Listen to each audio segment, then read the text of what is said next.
Olá, mais uma aula dos fatores da textualidade. E aí nós vamos comentar um pouquinho da construção do texto. O texto, para ser realmente um texto, ele está agregado a ele fatores que o tornam texto.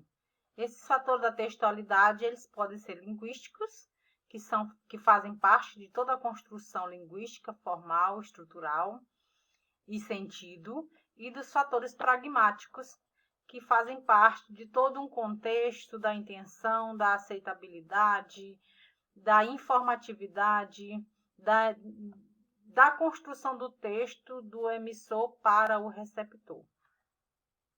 Então, vamos começar mostrando aqui um pequeno texto, e esse mesmo texto, rede social, é uma frase em si, mas ela tem todo um contexto. Dentro do contexto midiático, ela representa uma coisa, e dentro desse contexto, quando o personagem diz rede social aqui em casa é outra coisa, é realmente uma rede onde comporta todos. E aí nós temos um mesmo só que o que vai diferenciá-los é realmente o contexto onde ambos estão inseridos. Então, quais são os fatores da textualidade? Como eu disse, os fatores pragmáticos e os fatores linguísticos. Dentro dos fatores pragmáticos, nós temos intencionalidade, aceitabilidade, situacionalidade, intertextualidade e informatividade. Porque todo texto tem uma intenção, quando ele é produzido, qual é a intenção do autor ao produzir? A aceitabilidade é o público-alvo. A situacionalidade é o contexto onde o texto foi produzido. A intertextualidade, se aquele texto nasce de um outro texto.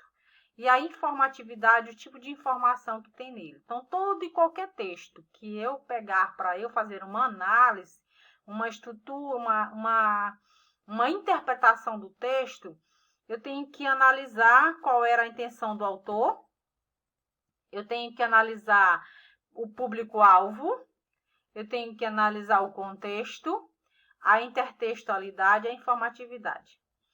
Eu gosto sempre de pegar, por exemplo, obras que já foram lidas. A Vidas Secas de Graciliano Ramos.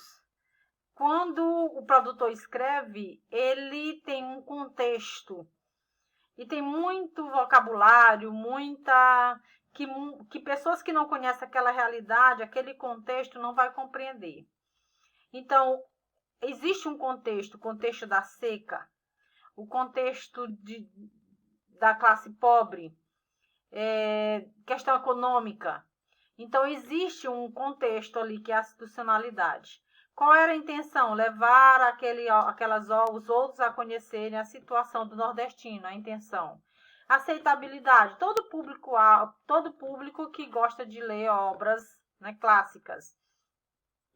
E a intertextualidade, ela parte do momento em que o próprio autor ele utiliza outras características do Nordeste, que ele coloca dentro outros textos, outras coisas que somente com conhecimento de mundo eu vou compreender que ali também há intertextualidade com outros textos. E o tipo de informação, né? O período da seca, o sofrimento das pessoas, a questão da forma como elas estão tentando sobreviver, a forma como as pessoas que são exploradas. Então, toda obra que for lá analisada, todo texto, toda propaganda, enfim, todos os gêneros, ele tem uma intencionalidade, uma aceitabilidade, uma situacionalidade, uma intertextualidade e uma informatividade. E os fatores linguísticos justamente são a parte estrutural, porque todo texto ele mantém uma estrutura que ajuda na sua organização. E essa estrutura é chamada de elementos coesivos, é a coesão textual. E todo texto, para ser um texto, tem que ser compreendido. Então, nós chamamos isso aí de coerência textual. É o sentido que o texto representa. Então, esses dois primeiros, eles fazem parte de toda a estrutura do texto. Aliás, os dois últimos. E os 5 primeiros, que são os pragmáticos, eles fazem parte da análise e interpretação do texto. Então, o que é textualidade? É um conjunto de características que fazem com que um texto seja realmente um texto, e não apenas uma sequência de frases. É aquilo que se converte em uma sequência linguística. Então, os fatores são interessantes, mas a coerência, ela é o fator primordial, é aquela realmente que segura a textualidade. Então, vamos lá. Os fatores pragmáticos da textualidade. A primeira, a intencionalidade. Como eu já disse, todo texto ele tem uma intenção. Quando ele é lançado, ele tem uma intenção de chegar lá. É como se fosse o objetivo. Qual é o objetivo do texto? Então, a intencionalidade, ela revela o esforço feito pelo produtor para estabelecer um discurso coerente, coeso, a fim de cumprir o seu objetivo comunicativo, em função do receptor. Todo texto nasce ou deve nascer de uma intenção comunicativa. Nós temos uma propaganda aí. Se o Ronaldo está gordo, não é por nossa culpa. Aí o refrigerante diet. Aqui eu tenho a intenção de vender, de influenciar, de mudança de comportamento em relação a uma determinada compra. E eu tenho aqui também um contexto que vai me fazer eu compreender a institucionalidade aqui, porque eu preciso saber que história é essa, que Ronaldo é esse, que situação é essa do gordo, e o que esse gordo de Ronaldinho na época, que isso faz todo o texto para ser analisado, ele participa ele está num determinado espaço, ambiente, ele está em um determinado tempo, seja cronológico ou psicológico. Então, aqui eu tenho que saber quem é esse Ronaldo, por que ele está gordo aqui, o que esse refrigerante diet tem a ver com todo o conteúdo. Então, para analisar um texto, aqui ele faz um contexto, né, sobre a vida do jogador. Então, é toda uma intenção. A intenção aqui é vender, o objetivo, né? Então, todo texto, ele nasce ou deve nascer sempre de uma intenção. Aqui o outro fator é a aceitabilidade. A aceitabilidade, ela não depende do produtor do texto, é de quem vai realmente receber a mensagem e compreender. Para quem é destinado esse tipo de texto? Então, nós temos até uma propaganda aqui do Capim, e essa propaganda, se é uma propaganda do Capim, esta eu recomendo, o nome da marca do Capim. Esse tipo de texto, quem é o público-alvo?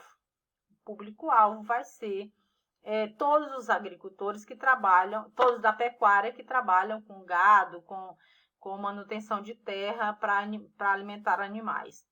Então, esse é o público-alvo. O público-alvo é para quem é destinado o texto produzido. Se a intencionalidade era o objetivo, a aceitabilidade é o público-alvo. Então, ele é inerente ao receptor. É o receptor quem vai entender ou não. Então, o receptor vai analisar, vai avaliar o grau de coerência, coesão, utilidade para ele. A relevância do texto, será capaz de alargar novos conhecimentos, né? Aceitar a intenção do produtor. Mudança de comportamento quando ele decide capinhar A ou B. Aqui embaixo nós temos uma pequena tirinha que também vai falar um pouquinho do que, quando ele diz assim, qual a sua fantasia? Quando ele diz um bom emprego, uma boa casa, uma boa escola, ele entende fantasia no outro contexto, como eu já disse, as palavras são polissêmicas. Por elas ser polissêmicas, o sentido delas também representam. A palavra fantasia teve um outro sentido. E aí quando ele diz, eu me refiro a de carnaval. Aí ele vai esclarecer realmente o texto, a intenção do texto para ele, que não foi compreendida a princípio.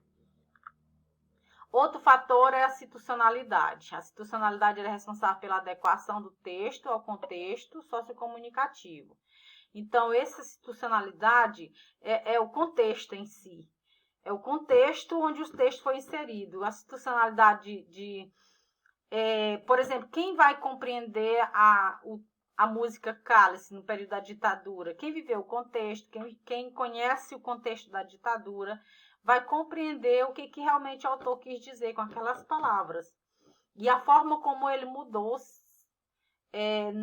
não semanticamente, mas mudou as palavras para atingir os seus objetivos. Então, o contexto é a situação, é o ambiente em que o texto foi produzido. Então, é bom se remeter à época da produção, muitas vezes, para interpretar um texto. O contexto sociocomunicativo é importante para a construção da textualidade. Depois a gente pode até acrescentar mais alguns conhecimentos sobre ele. A informatividade é a informação, né? Ela responde pela suficiência dos dados do texto, como também pelo grau de previsibilidade das ocorrências do plano conceitual e no formal. Todo texto ele deve conter informações sobre o assunto que ele aborda. Aqui nessa informatividade que tipo de informação eu posso buscar dentro do texto. A intertextualidade, todo texto nasce de outro texto. Se não leio, se eu não pesquiso, se eu não vivo a realidade, se eu não tenho elementos para construir um texto, então vai ser difícil eu analisar, eu compreender, né, um texto de determinada forma. Intertextualidade é citar os outros textos, concordando ou não com o que ele diz.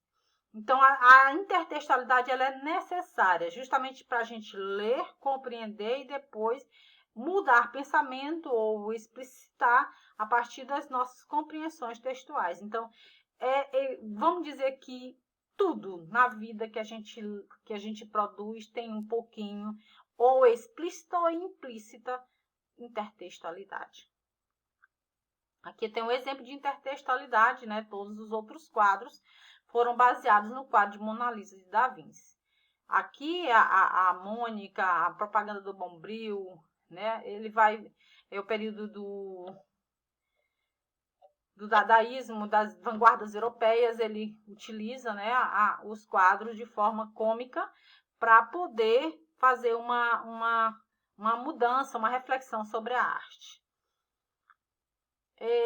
Outro fator interessante é a coerência, né? Um texto coerente ele depende do conhecimento da língua, do mundo, do grau de compartilhamento, desse conhecimento entre produtor e receptor. A coerência textual ela depende tanto das inferências da intertextualidade, dos fatores pragmáticos, interacionais, quanto de toda a seção comunicativa, né? Uma interação comunicativa. A coerência ela é uma ausência de contradição, não pode ter contradição, tem que ter uma estrutura profunda, organizada. Pode até existir texto incoerente, ou pode até existir texto sem coesão, mas não existe texto sem coerência. E os fatores linguísticos, outro fator linguístico é a coesão. A coesão ela é responsável pela ligação dos sentidos isolados para evidenciar uma estrutura e sequência superficial do texto. Os mecanismos para a coesão de um texto ele pode ser o uso adequado de operadores argumentativos. Porque assim, a coesão ela vai fazer parte tanto da parte léxica quanto da parte de colocação. Porque nós sabemos que existe todo um conhecimento que, por exemplo, de preposições, conjunções, advérbios, respectivas locuções, que vão me ajudar na hora da conexão e estruturação do texto. Toda uma reiteração para evitar repetição de palavras, por exemplo, paráfrase, paralelismo, tudo isso vai me ajudar na construção com elementos coesivos para evitar repetição de palavras. Associações também, por exemplo, quando eu uso antônimos, eu faço uma análise sobre os sinônimos. Quando eu uso, por exemplo, o fato do hiperônimo e hipônimo, que é o sentido restrito e mais genérico, dentro dos campos semânticos, para ajudar nessa construção textual e evitar repetições de palavras. Eu também posso usar nas coesões textuais elipses, substituições lexicais, gramaticais, para realmente ajudar na construção do texto. Então, todos esses elementos, quando se vai produzir um texto, que a gente vai organizar ele para evitar erros ou estruturas, ou falácia, ou frase desnecessária, nós usamos elementos coesivos. Então, esses fatores são interessantes demais nas construções de texto. Então, eu preciso analisar todos, tanto os fatores linguísticos quanto os pragmáticos, para uma interpretação lógica do texto em estudo.